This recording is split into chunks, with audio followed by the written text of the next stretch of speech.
All right, so let's go ahead and get started. Just tell us a little bit about what your business is and how you got started. Well, uh, uh, if you want to know just about my business here in Palm Coast, has been uh,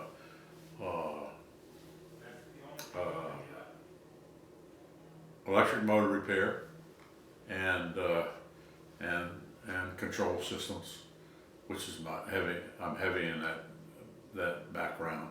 Uh, uh, After a while, I got my contractor's license, and so I started using the name that I had from Miami, WMM, third, a Roman numeral, Engineering Incorporated. And that business was also coupled with electric motor repair. I went up to 1,500 horsepower. It was big stuff, making form coils for companies down in the islands. My wife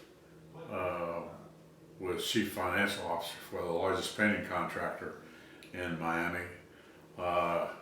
They were the only company that could bond out $2.5 million, and that left a lot of the Cubanos out of it because they couldn't get the bonding. But anyway, she decided she'd had enough of it.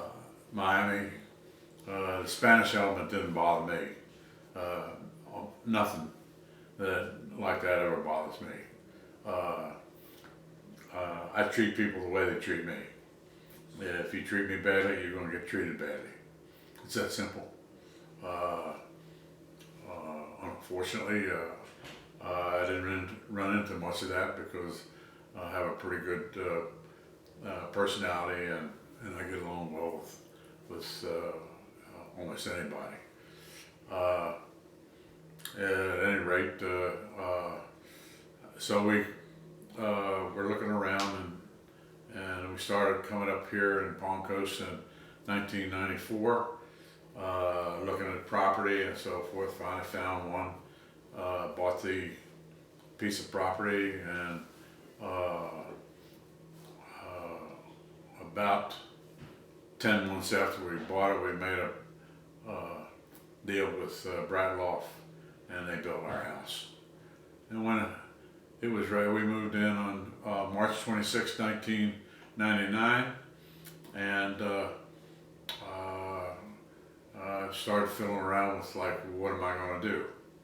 And so I worked for a couple of small companies, and I finally said, you know, I can set up my own company. I don't have to work for these people. They were paying me $7.50 an hour for an electrical engineer. They got a real bargain. So I quit, and I started doing my own work. I got an occupational license. I had to put signs up on my property for 60 days in case somebody wanted to stop me from doing it. I made the presentation to the local board, and it passed 5 out of 7. Unfortunately, the two top guys on the board voted against me. They thought that working on an electric motor, they called it an engine.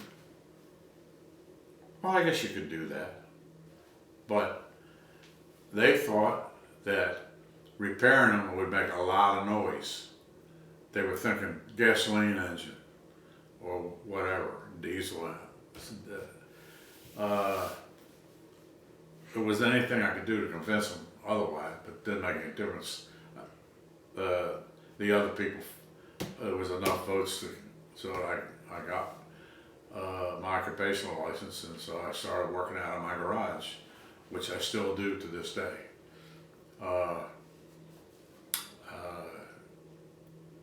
the the biggest help for me was in 2000.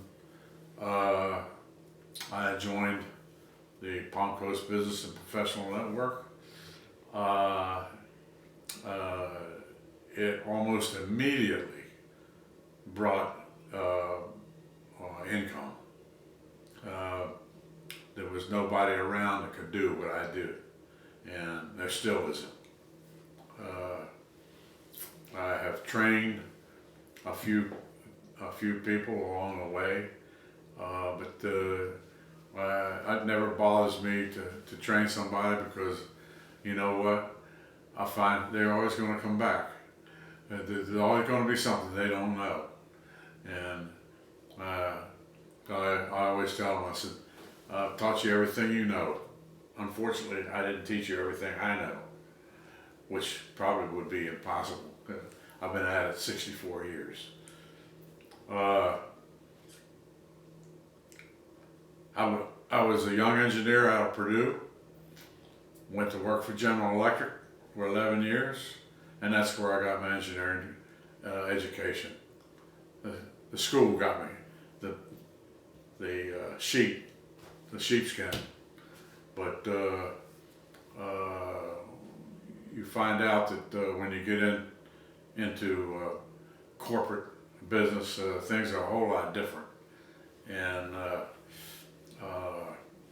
but I had some engineers at GE that worked with that liked me. I didn't shy away from things like, oh, I didn't go to school to learn that, and I'm not going to do that. And you'd be surprised how many young engineers come out and say, oh, I was trained in electronics and that's what I want to do. Oh, okay. So what you do is you do what you're asked to do. And that's what I did. And you do it the best you know how. And in 11 years, I averaged a new job every 9 months. Now, I had some for 2 months, some for 3 or 4, and some for a year and a half. But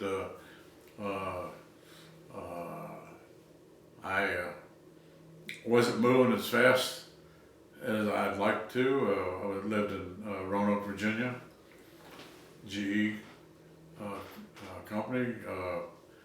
I got an offer from a company up in Pittsburgh.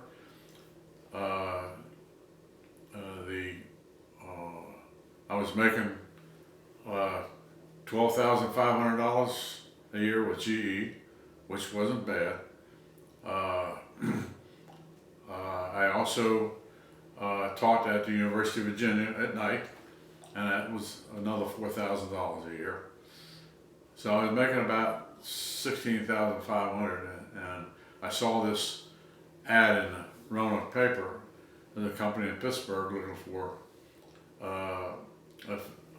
I didn't realize, he didn't say chief engineer, but it was a chief engineer, and so I called him and he invited me up, and so he wasn't any doubt the guy was going to hire me. Here I am with a 300,000 employee company, going down to one that had anywhere from 100 to 140, depending on the jobs that the guy had. So I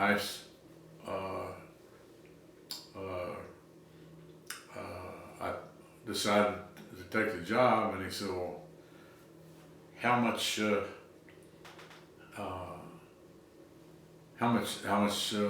salary do you want? And I knew they were only about $1.5 million company, and so I thought, well, he doesn't have a pension, and some other, didn't have any health insurance or anything. So I said, well, to make up for that, I think I need at least $32,000 a year. And he said, I'm going to make it 36. So I left the company, GE, and went to work for him. While I was there, one of my signature accomplishments with them to put them on the board was that I bought 4 submarine propulsion motors, which I ended up using on a steel mill in Portland, Oregon. When I bought them, it's crazy, but I bought them from a scrappy in Portland, Oregon, and shipped them back to Pittsburgh.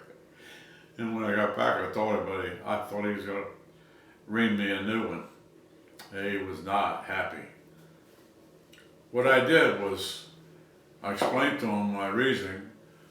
They were rated 400 RPM, 280 RPM at 415 volts, 2,800 horsepower.